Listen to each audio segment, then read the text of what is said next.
우리 함께 하나님 말씀 읽겠습니다. 우리 신명기 16장입니다. 구약성경 신명기 16장 우리 13절부터 우리 17절 말씀입니다. 신명기 16장 13절로 17절.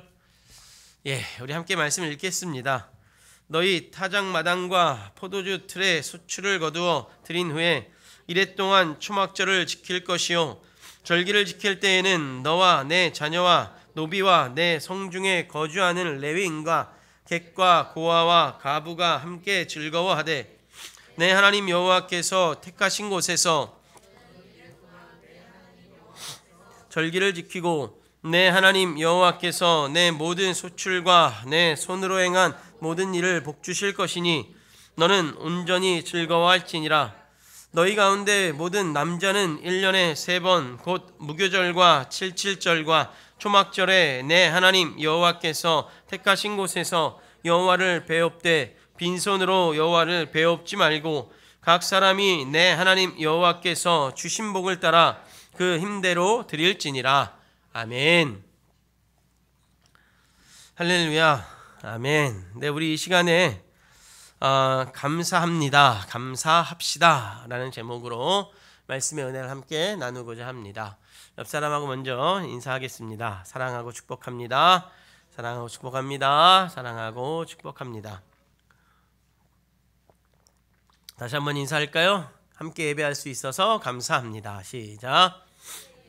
함께 예배할 수 있어 감사합니다. 함께 예배할 수 있어서 감사합니다. 여러분, 오늘은 추수감사절 절기로 지키는 주일입니다. 절기이죠. 여러분, 어떻게 추수감사절인데요, 여러분 한 해 농사를 잘 지셨습니까? 추수감사절이잖아요. 여러분, 무언가를 추수하는 한 해였습니까? 농사를 짓지 않는 우리들에겐 사실 이 추수에 대한 개념이 크게 와닿지는 않죠. 그냥 가을이고 주변이 이렇게 조금 노래지고 또 붉어져서 열매가 맺는 계절이구나 라는 생각을 할 뿐이지, 이 추수감사절이 사실 우리에게는 크게 다가오지 않는 절기인 듯합니다. 그리고 또 어떤 분들은 이렇게 저에게 질문을 하더라고요. 목사님, 아무리 성경을 봐도 추수감사절이라는 절기가 없는데요, 왜 우리가 추수감사절을 지킵니까? 라고 질문을 하는 분도 계셨어요. 맞아요. 여러분, 성경의 추수감사절은 추수감사절 이렇게 5글자가 정확히 쓰여 있지는 않아요. 사실 이 추수감사절의 시작은 그 청교도들이 메이플라워호를 타고 그 미국의 대륙에 건너가서 거기서 첫 추수를 하고 나서 하나님 앞에 감사를 드린 날이 이 추수감사절 절기가 되어진 거예요. 엄연히 따지면 조금 이렇게 말하긴 좀 뭐한데 미국 명절이에요. 사실 추수감사절은 미국 명절이라고 사실 표현할 수 있어요. 그런데도 불구하고 여러분, 우리가 추수감사절을 왜 지키는가 라고 묵상을 해보면 저는 이렇게 제 안에 정리를 했어요. 어떻게 정리했냐면, 한 가지 분명한 사실이 있더라고요. 뭐냐면, 아쉽지만 여러분, 우리가 삶의 여정 속에 감사해야 될 것이 참 많이 있죠. 특히 여러분, 구원받은 우리는, 하나님의 은혜로 삶을 살아가고 우리는, 예수 그리스도의 핏값으로 살아가는 우리는 사실 하나님 앞에 감사할 게 너무나도 많죠. 여러분, 예수 그리스도께서 십자가에서 죽으시지 않았다면 우리는 평생을 아파하며 살아가야 돼요. 고통하며 살아가야 돼요. 그리고 그 다음에 뭐예요? 죽을 수밖에 없어요. 평생 아파하고 평생 고통하고 평생 땀 흘리다가 죽는 거예요. 근데 여러분, 죽고 난 다음에 또 어떻게 돼요? 지옥에 가는 거예요. 정말 어떻게 끝이 없는 고통이고 끝이 없는 아픔이고 끝이 없는 슬픔을 살아가야만 하는 우리들의 인생이었어요. 근데 그런 인생을 하나님은 우리를 불쌍히 여기시고, 예수님은 또 예수님도 우리를 불쌍히 여기셔서 우리에게 찾아오셨죠. 우리를 택하셨고요, 우리를 위해서 십자가에 달려가 죽으셨어요. 그 놀라운 은혜를 여러분, 우리가 누리고 삶을 살아가고 있잖아요. 누군가를 위해서 여러분 대신 죽으실 분 있나요? 옆 사람을 위해서 대신 죽으실 분 있나요? 오늘 아까 중고등부 예배를 드리면 제가 질문했어요. 우리 학생들에게, 동생을 위하여 대신 죽을 사람 있는가? 아니면 언니나 오빠를 위해서 대신 죽을 사람 있는가? 미나야, 동생을 위해서 네가 대신 죽을 수 있겠니? 우리 학생들의 대답도 이랬어요. 뭐 숨도 안 쉬고, 아니 내가 왜, 이게 이들의 대답. 맞죠? 여러분은 안 그렇습니까? 여러분 안 그래요? 맞아요. 근데 여러분 자식도 더하잖아요. 자식은 더한 거 아닙니까? 자식을 누군가를 위해서 자식을 죽인다? 이거는 정말 상상할 수 없는 일이잖아요. 근데 하나님께서 그 일을 행하여 주셨어요. 그리고 우리는 그 일로 인해서 하루하루가 고통이 없어지는 삶을, 희망을 노래하는 삶이 되었고요. 죽음이 아니라 영생을 얻게 되었고요. 지옥이 아니라 천국을 얻게 되었어요. 그럼 여러분 우리의 삶이 어때야 될까요? 아침부터 저녁까지 매 순간순간마다 내가 어떤 일을 하든 내 손길이 닿는 것마다 내 발걸음이 가는 것마다 여러분 감사가 있어야 되지 않을까요? 내가 그 모든 것 하나님의 은혜로 하는 거 아닙니까? 그 모든 것 하나님의 인도하심 속에, 보호하심 속에 하는 거 아닙니까? 그런데 여러분 우리가 어때요? 아침에 눈 뜨면서 하나님 감사합니다. 세수하면서 하나님 감사합니다. 샤워하며 하나님 감사합니다. 출근하며 하나님 감사합니다. 누군가 이야기하면서도 하나님 감사하고, 점심을 먹으면서 또 회사에 직장에 가서 누군가를 이러면서 저녁 늦게까지 여러분 매 순간순간마다 여러분이 행동이 달라질 때마다 감사의 고백을 드리며 삶을 살아가십니까? 아니면 하루에 여러분 몇 번이나 감사하십니까? 하루에 3번 정도 하십니까? 여러분 아마 식사기도 할 때 3번 빼고는 감사함이 아마 현저히 떨어질걸요. 우리가 감사하지 않는 삶을 살아가고 있는 것 같아요. 그 놀라운 은혜를 누리며 삶을 살아갑니다. 그래서 저는 이 감사절기를 이렇게 정했어요. 와, 하나님이 이 기간만큼은 감사하라고 하는 기간이구나. 내가 추수를 하진 않지만, 전 농사꾼은 아니에요. 농사꾼의 자식이지. 농사꾼은 아니에요. 그러나 내가 농사꾼은 아니지만 그래도 하나님 앞에 감사할 것이 이렇게 많은데 내 감사하지 못하는 하나님 나를 보고 나를 너무나도 불쌍히 여기셔서 이제 우리 중고등부 우리 아이들 표현으로 하자면 죄송한데요. 조금 경솔할 수 있는데 대놓고 감사하라고 하나님 만들어주신 절기구나 라는 거예요. 이해가 되십니까? 그래서 여러분 이 추수감사절 우리 집은 농사 안 져요. 아니요. 여러분 365일간 감사하지 못했던 거 앞으로 오늘부터 토요일까지 여러분 추수감사절기예요. 그러니까 오늘 하루가 아니라 유대인 역으로 따지면 오늘부터 토요일 해가 지기 전까지가 추수감사절기라는 거예요. 유대인들은 추수감사절은 없지만 이 감사의 절기라는 거예요. 그러니 여러분 이 일주일간 우리 하나님께서 우리들에게 이 시대를 살아가는 우리들에게 이 감사의 절기를 만들어주신 이유는, 그리고 이 감사의 절기를 지키라는 이유는 일주일간 대놓고 감사하라고, 다 잊고 감사하라고, 슬픔도 있고 기쁨도 있고 모든 것을 다 하나님 앞에 초점에 맞추어서 하나님 앞에 감사의 초점에 맞추어서 삶을 살아가라는 메시지임을 여러분 꼭 기억하시기를 주님의 이름으로 간절히 축복하겠습니다. 저는 말씀 묵상하다가 저에게 이런 마음이 좀 들었어요. 그래서 내가 얼마나 하나님이 내가 감사하지 않았으면 이렇게 절기까지 만드셔서 반강제적으로 감사하라고 만드시는구나. 얼마나 한편으로는 너무나도 창피했고요. 한편으로는 너무나도 죄송했어요. 그런데 한편으로는 감사하더라고요. 이제 일주일간은 무조건 감사할 거거든요. 무조건. 누가 내 옆구리를 찔러도 감사합니다. 괜히 지나가다가 넘어져도 감사합니다. 일주일간은 하여튼 그렇게 한번 살아보려고 저는 작정했어요. 이 말씀을 묵상하면서. 여러분들도 한번 그렇게 한번 해보시기를 바라요. 365일 기간에 여러분 감사 못한 거 일주일간에 하나님 하라고 하니까 몰아서 하라고 하는 마음을 주셨으니까 한번 해보자고요. 여러분 그 정도는 할 수 있는 거 아닙니까? 구원 얻은 난데 하나님이 나를 핏값으로 사셨는데 내 그의 값을 감사함으로 여러분 고백할 수 있는 거 아니에요? 그래서 여러분 이런 한 주간을 여러분 보내시기를 간절히 축복하겠습니다. 그럼 여러분 이 성경적인 의미로 감사의 절기는 전혀 없는가? 그건 아니에요. 여러분 오늘 말씀 읽었지만 감사의 절기가 구약에 찾아보면 있어요. 어디냐면 바로 초막절이라는 절기인데요. 우리 참 많이 들었잖아요. 초막절. 우리 13절 말씀 한번 읽어볼까요? 우리 13절 말씀 같이 한번 읽어보십시다. 시작. 너희 타작 마당과 포도주 틀에 소출을 거두어 들인 후에 이래 동안 초막절을 지킬 것이요. 여러분 우리가 흔히 인지하기로 초막절은 이렇게 알고 있을 거예요. 이집트에서 탈출해서 이스라엘 백성들이 이제 광야에서 초막을 짓고 삶을 살았거든요. 이 텐트 짓고 살았어요. 이 텐트 짓고 사는 걸 기념하기 위한 절기로 우리가 생각을 해요. 왜냐하면 이름도 역시 초막절이기 때문에 그래요. 그러나 여러분 분명한 것은 뭐냐면 이 초막을 짓고 광야 생활을 했지만 사실 이 광야 생활은 이들에게 고난이 아니었다라는 거예요. 물론 고난이죠. 물론 고난이었지만 사실 엄밀히 따지면 고난이 아니었어요. 물론 허름하지만 집에서 살다가 광야에서 나가 사는 것 자체가 고난일 수는 있어요. 그런데 여러분 이들에게는 확실한 희망이 있어요. 여러분 희망이 있으면 지금 삶이 당장 고난이더라도 참을 수 있잖아요. 지금 당장 내가 희망이 있고 소망이 있으면 지금 내 삶이 고난이더라도 텐트를 짓더라도 내 안에 기쁨이 넘치지 않겠습니까? 내 안에 소망이 넘치지 않겠습니까? 여러분 이집트의 종노릇에서 해방이 되었어요. 자신들을 새롭게 얻어 살아가게 되는 집과 터전이 생긴다는 이들에게 희망이 있어요.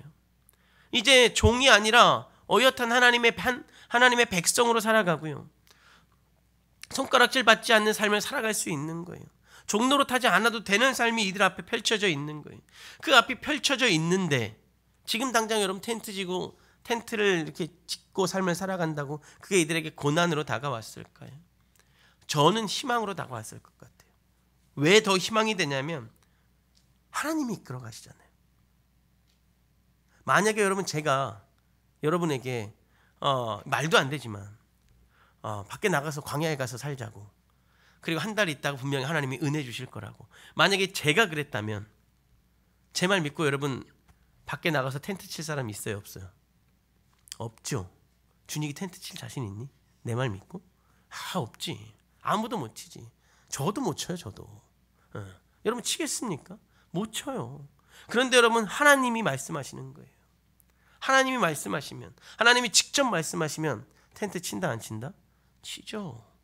왜요? 하나님 확실히 증거를 보여주셨어요. 이집트 백성들에게. 이렇게 출애굽할 때 어떤 일이 벌어졌나요? 10가지 재앙.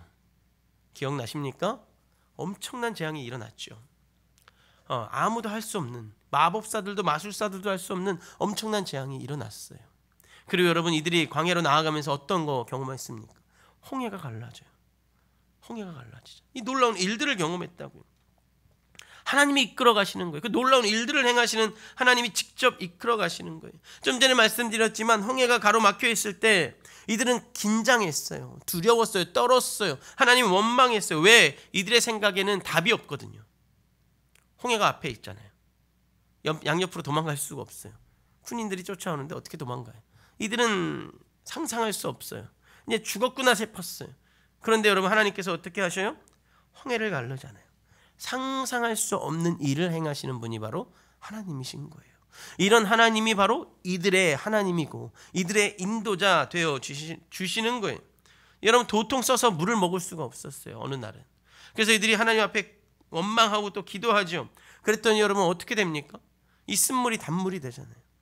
이들의 머릿속엔 아마 원망하면서 또 다른 하나님 우물을 허락하시겠지. 아니면 비 조금 내려주시. 이런 생각했을 거예요. 그런데 하나님은 이들의 상상을 뛰어넘죠. 인간의 지혜와 지식을 뛰어넘는 거예요.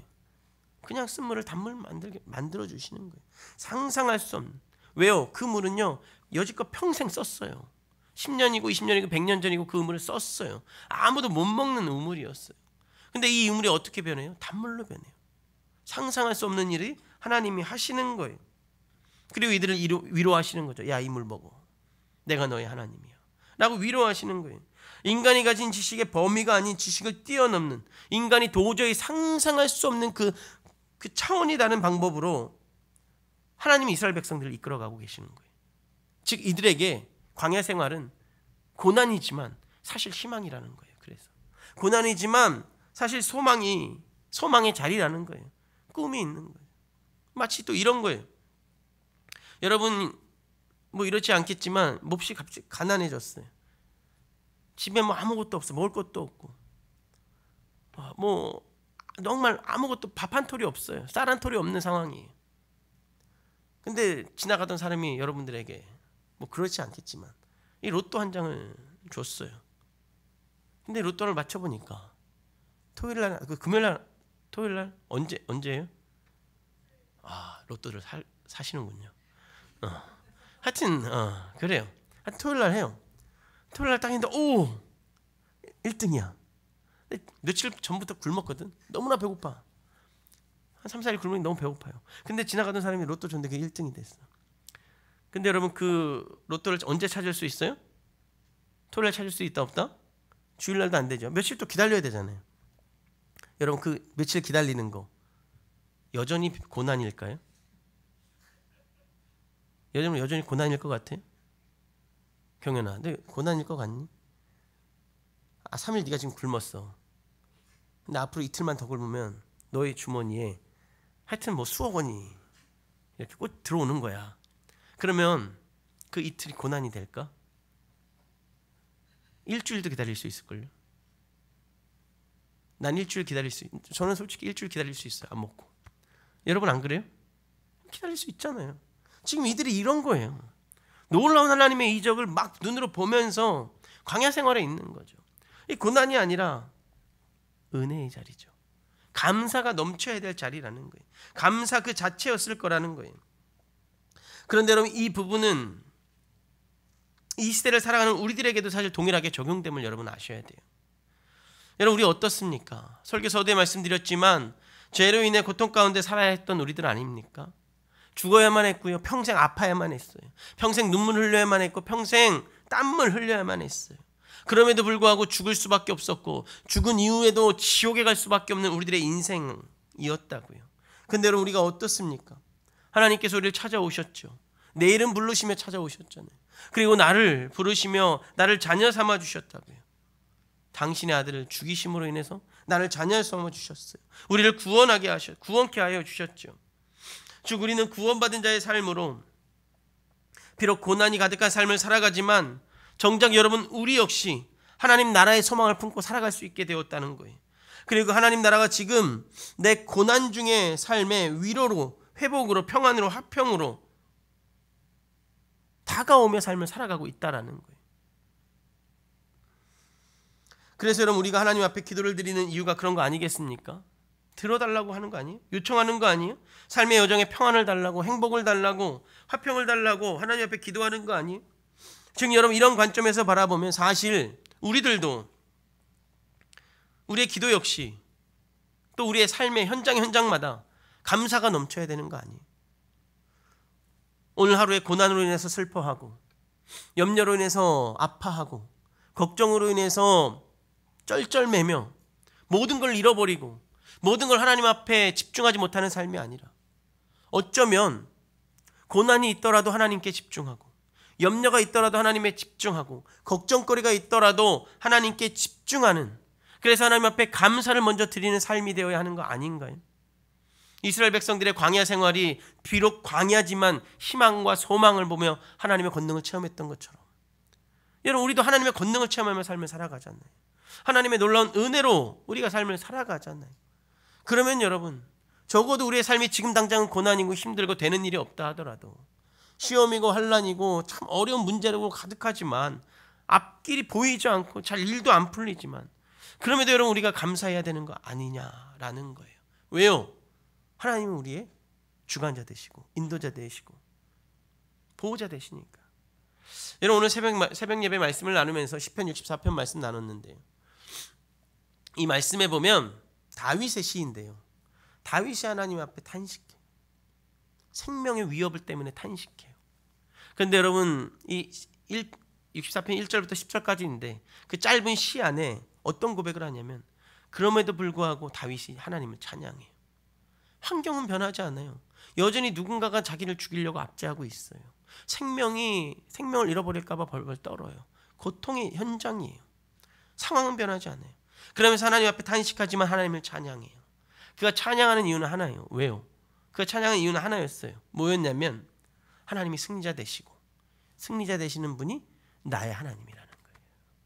그의 믿음이 있었다는 거죠. 그래서 삶은 변하지 않아요. 여전히 누군가가 자꾸 다윗을 죽이려고 해요. 그러나 그는 찬양하더라고요. 그는 하나님을 경배하고 노래하더라고요. 여러분 이 감사절 절기를 맞이하는 우리들의 모습이 이래야 함을 여러분 꼭 기억하시기를 바랍니다. 시험이 많고 걱정이 많고 근심이 많고 염려가 많지요. 직장 문제, 사업장 문제, 뭐 꿈을 이루어가는 꿈의 문제, 비전의 문제 참 많아요. 우리 걱정할 게 참 많았고 염려할 게 참 많아요. 그러나 여러분 그 염려를 뛰어넘고 감사함으로 나아가 보십시오. 감사함으로 나아가 보세요. 그러면 그 염려와 그 시험과 환난이 분명히 여러분 감사의 기도의 제목으로 돌아오게 될 거예요. 왜요? 우리는 상상할 수 없죠. 근데 하나님은 상상할 수 없는 일들로 이루어 가신다니까요. 홍해를 가를 줄 어떻게 알았습니까? 쓴물이 단물 될 줄 어떻게 알았냐고요. 하나님이 하늘에서 메추라기를 줄 줄 어떻게 알았냐고요. 세상에 만나라는 게 존재하지 않았어요. 근데 하나님이 만나라는 걸 주셨잖아요. 이 사람들 처음 봐요. 여지껏 대대손손 없었어요. 근데 처음 보는 거예요. 근데 하나님이 그걸 매일 주잖아요. 이게 하나님의 방법인 거예요. 염려하는 게 하나님의 방법이 아니죠. 걱정하는 게 하나님의 방법이 아니에요. 하나님의 방법은 하나님의 자녀된 우리가 감사하는 게 하나님의 방법임을 여러분 꼭 기억하시기를 바랍니다. 여러분 또 초막절 절기가 감사절의 의미로 우리가 생각할 수 있는 것은 뭐냐면 시기 때문에 그래요. 시기. 초막절 지키는 시기는요, 이스라엘 민족이 가지고 있는 달력으로는요 제7월을 의미하는데요, 우리가 가지고 있는 이 태양력으로는 9월 말부터 10월 중순까지가 이 추수감사 이 초막절 절기에 해당이 되어져요. 그래서 여러분 올해 이스라엘 유대인들을 지키는 초막절 이렇게 좀 찾아보니까, 이스라엘 달력으로 찾아보니까 언제냐면 10월 16일부터 초막절 절기를 이스라엘 백성들은, 유대인들은 지키고 있어요. 이 시작일부터 여러분 이들은 1회, 즉 7일 동안 초막절 기간을 지키는 거예요. 그런데 이 초막절 시작은요 13절에 말씀이 있는 것처럼 모든 수확을 다 마치고 나서 지키는 거예요. 수확을 하면서 지키는 것이 아니라 이제 올해 수확 끝 하고 나서부터 시작되는 게 이 초막절 절기예요. 다시 말씀드리면 수확을 마치고 이제 하나님 앞에서 명절을 지켜가는 거예요. 그럼 여러분 이들이 무엇을 해야 될까요? 수확을 풍성히 했어요. 이제 명절을 지켜야 돼요. 그럼 이들이 어떤 명절을 지켜야 될까요? 감사의 명절을 지키지 않겠습니까? 앞서 고백했던 하나님의 도우심으로 살아왔던 것을 고백하고 또 올 한 해 수확도 하나님의 도우심으로 잘 마무리되었음을 이들이 인정하고 하나님 앞에 고백하는 절기가 되어지지 않겠습니까? 즉 여러분 이 초막절이 그냥 텐트 치고 살았던 걸 기념하는 절기가 아니라 이렇게 구약의 감사의 절기이고, 이러면 이것들이 이제 마음을 담아서 이제 추수감사절 절기로 지켜져 왔던 거죠. 그럼 여러분 이 시대를 살아가는 우리들은 이 추수감사절을 어떤 의미로 다가가고 또 받아들여야 할까요? 우선 여러분 말 그대로 감사의 의미를 우리 안에 담아야 되겠죠. 앞서 말씀드렸던 것처럼 우리가 매일매일 매주 감사의 절기로 지켜야 하지만 우리 그렇게 지키고 있어요? 못하지요. 하루에도 수없이 감사를 해야 되지만 하루에도 수없이 감사를 못하며 삶을 살아가고 있는 게 우리들의 솔직한 모습이죠. 그래서 하나님은 이 절기를 통해서 우리에게 그것들을 한번 지켜가 보라고, 그것들을 한번 해보라고 말씀하시는 것 같아요. 선포하시는 것 같아요. 누구야? 일주일간 감사의 절기를 줄 테니 네가 365일 감사하지 못했던 거 한번 해보렴. 이런 마음으로 하나님 우리들에게 이 감사의 절기를 지키라고 말씀을 하고 계시는 거예요. 그럼 여러분 어떻게 이 추수감사절 절기를, 감사의 절기를 지켜가야 할까요? 이 일주일간의 삶의 여정 속에 여러분 고백적인 감사가 좀 있었으면 좋겠어요. 고백적인 감사, 이게 무슨 말이냐면 우리가 여러분 매일 삶의 여정 속에 기도하면서, 다양한 자리에서 기도하면서 또 말씀을 묵상하면서 우리의 고백이 있잖아요. 그리고 고백이 좀 삶으로 이어지는 그런 우리의 감사의 고백이 있고, 그 감사의 고백이 삶으로 좀 이어지는, 선포되어지는 그런 삶이 좀 되어지기를 주님의 이름으로 간절히 축복하겠습니다. 여러분 고백적 감사는요 내 삶에 드러나는, 삶으로 선포되어지는 감사를 의미하는 거예요. 여러분 우리가 누군가를 좋아하고 사랑을 고백하고 그 고백이 교제로 이어지면 어떻게 됩니까? 내가 변하지 않는다고 하지만 나 안 변했어라고 하지만 어떻게 돼요? 변화되는 걸 우리가 알잖아요. 심지어 우리가 알죠. 옆 사람 이렇게 교제, 누군가와 이렇게 교제를 시작하면 그 옆 사람이 말을 안 했어 나한테. 근데 여러분 저 사람이 교제하는지 알아요, 몰라요? 얘기 안 해도 알죠.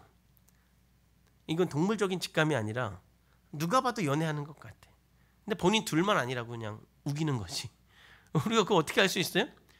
변하잖아요. 말 한마디라도 변하고요. 행동 한 가지라도 변해요. 아무리 티를 안 내려고 해도 이게 여러분 티가 나게 되어져 있어요. 그건 여러분 저도 알고 여러분들도 알고 있는 다 아는 내용 아닙니까?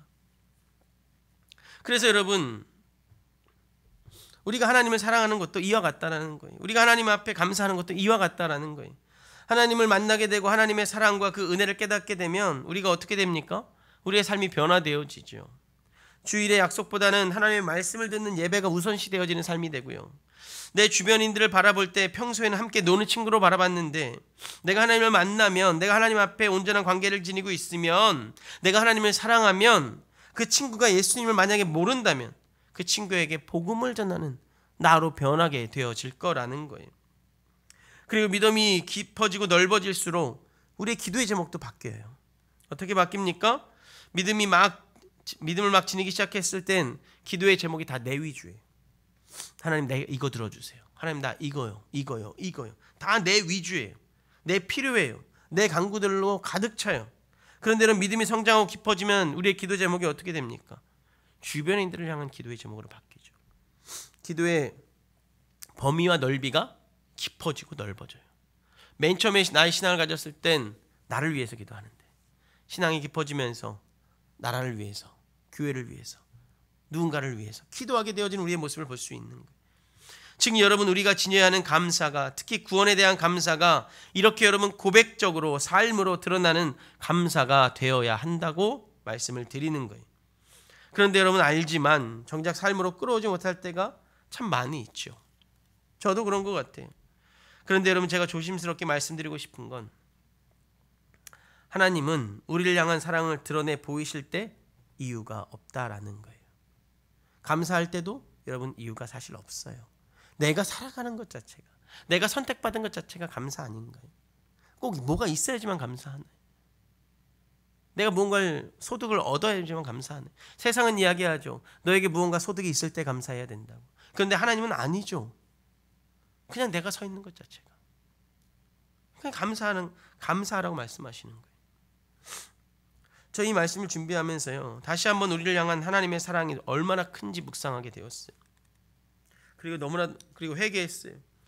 이유나 핑계치 않으시고 나를 사랑하시고 또 이유나 핑계치 않으시고 나를 위해 아들을 보내주셨음에도 여전히 핑계를 대고 이유를 대고 하나님 앞에 서가는 제 모습을 볼 수가 있었기 때문에 그래요. 그리고 어떤 이유를 대면서 하나님 앞에 온전히 감사하지 못하던 제 모습을 볼 수가 있는 시간이 되었기 때문에 그래요. 사랑하는 성도 여러분, 여러분 어떠십니까?